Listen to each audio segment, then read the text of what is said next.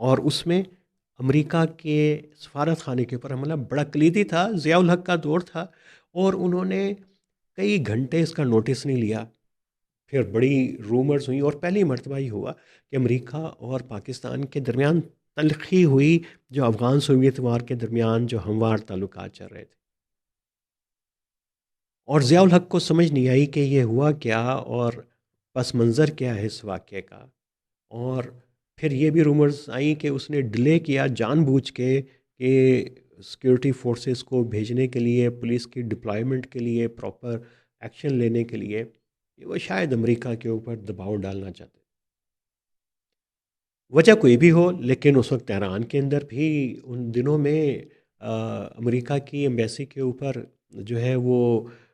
شیعہ نوجوان، جس میں احمدی نژاد، جن کے بارے میں اطلاعات آ رہی ہیں کہ شاید وہ بھی جہاں بھاگ ہوئے ہیں اسرائیل کی ایک سٹرائک کے اندر ایران میں، تو وہ بھی اس کو لیڈ کر رہے تھے۔ اور امام علی خامنائی جو ہیں وہ جذباتی انہوں نے تقریریں کی تھی اس مجمع کو خطاب کرتے ہوئے، اور بڑی مشکل سے جو ہے امریکی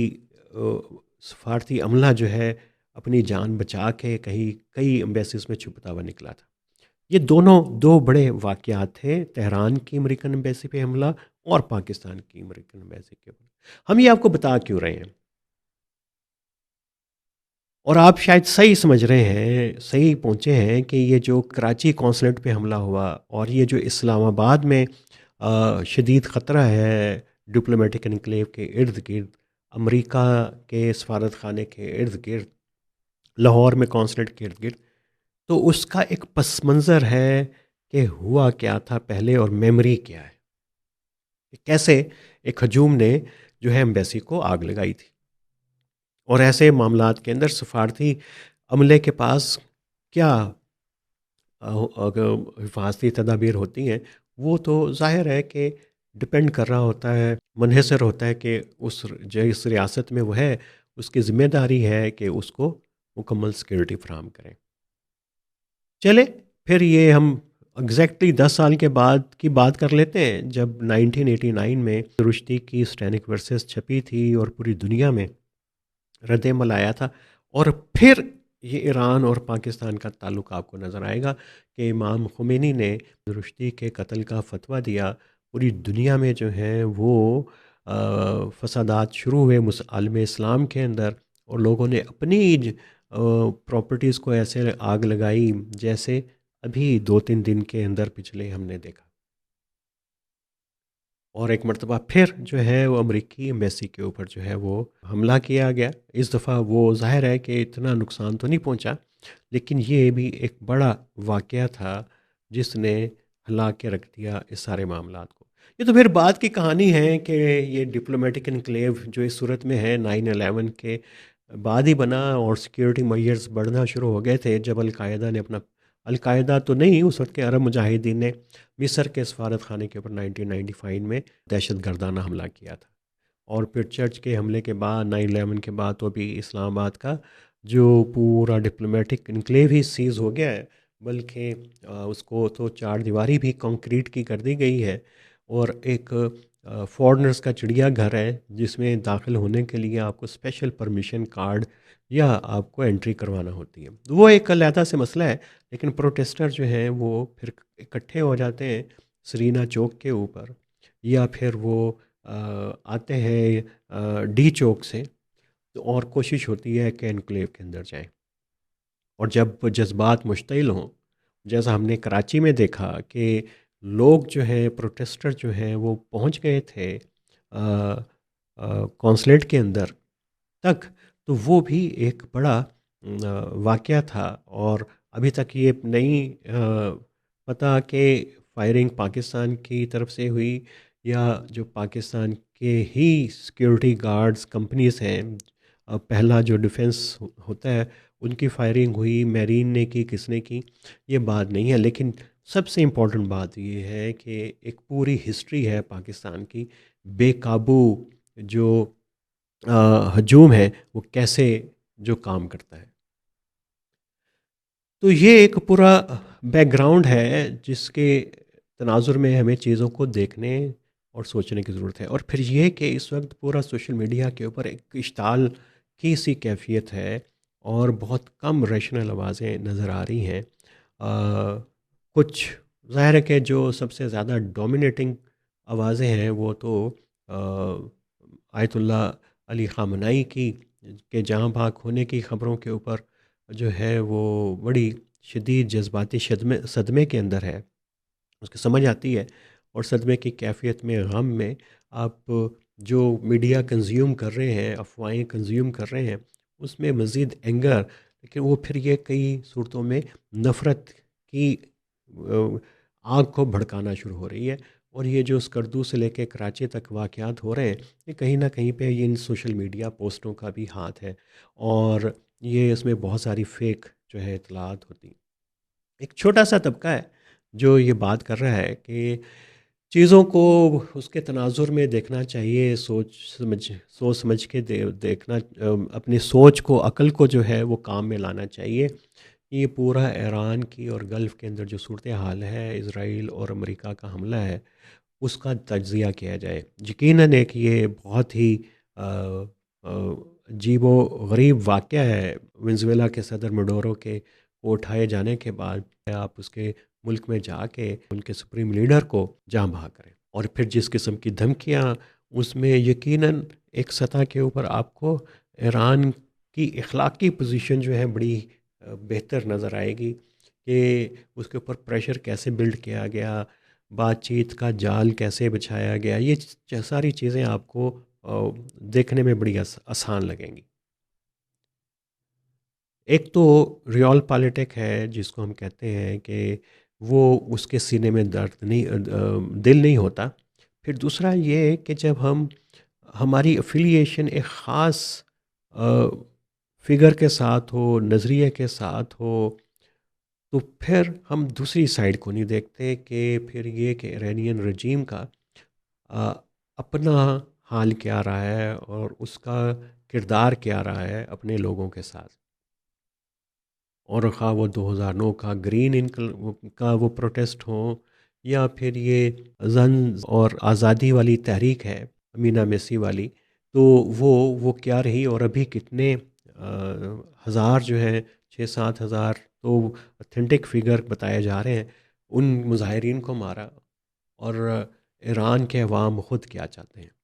اور پھر یہ کہ ایران کی اپنی پالیسیز کیا رہی ہیں یمن سے لے کے، اور لبنان میں، سیریا میں، اور خود پاکستان کے اندر۔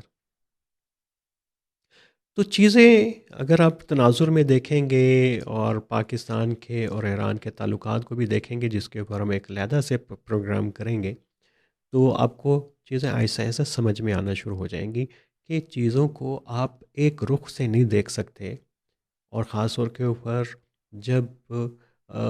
چیزیں ایک علاقائی سیاست کی ہوں، عالمی سیاست کی بھی ہوں، جنگ چل رہی ہو، اور اس جنگ کے اندر ایک فریق کمزور تو ہو سکتا ہے، لیکن یہ کہ وہ مکمل طور کے اوپر وہ مظلوم بھی ہو، اور تو یہ بھی ایک میرا خیال ہے کہ خام خیالی ہے۔ یقیناً ایران کی پوزیشن ہم پہلے کہہ چکے ہوئے ہیں، سیاسی اور اخلاقی اعتبار سے کافی بہتر رہی ہے اس پوری صورتحال کے اندر، جس کی وجہ سے اس کے حق کے اندر جو ہے دنیا میں آوازیں بھی ہیں، اور اس جنگ کے خلاف آوازیں آہستہ آہستہ اٹھنا شروع ہو رہی ہیں۔ اسرائیل اور امریکہ کی جو جنگ اور ایران کا جو ریٹیلیشن ہے گلف کنٹریز کے اوپر، تو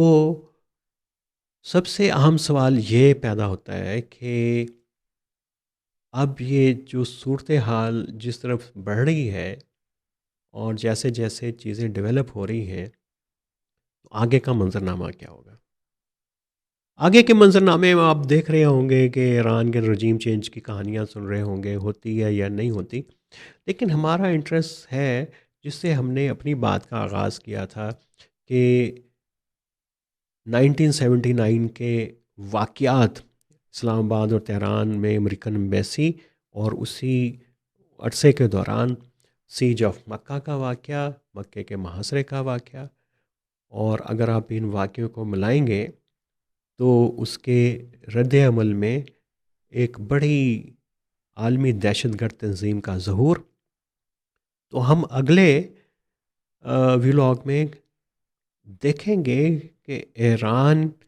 کے اندر وہ کون سا ایسا ادارہ ہے جو خود پوٹینشل رکھتا ہے، یا ایسی تنظیموں کو جن کی بے شک اورینٹیشن شیعہ ہو، ایک ریجنل قوت کے طور پہ ایک نان اسٹیٹ ایکٹر کو آگے لا سکتا ہو، اور یہ بھی کہ اس میں پاکستان کی تنظیموں کا کیا کردار ہو سکتا ہے. تو ابھی تک کے لیے اتنا ہی. تو یہ ہمارا ایک اسپیشل سلسلہ ہے، اور ہم دن میں 2 ویلاگس کر رہے ہیں، اور آئندہ 1-2 روز اور بھی کریں گے، تاکہ چیزوں کو وضاحت اور اپڈیٹ کے ساتھ ساتھ جو ہے ہم اس کو انالائز کرتے جائیں، اور یہ جو چھپے ہوئے نیریٹو ہیں جو ہمارے اندر ہمارے جذبات کو برآمدہ کرتے ہیں، ان کو ذرا تھوڑا سا ہم کھول کے دیکھتے رہیں، تاکہ ان کی جو حدت اور شدت کو کم کیا جا سکے. ابھی تک کے لیے اتنا ہی.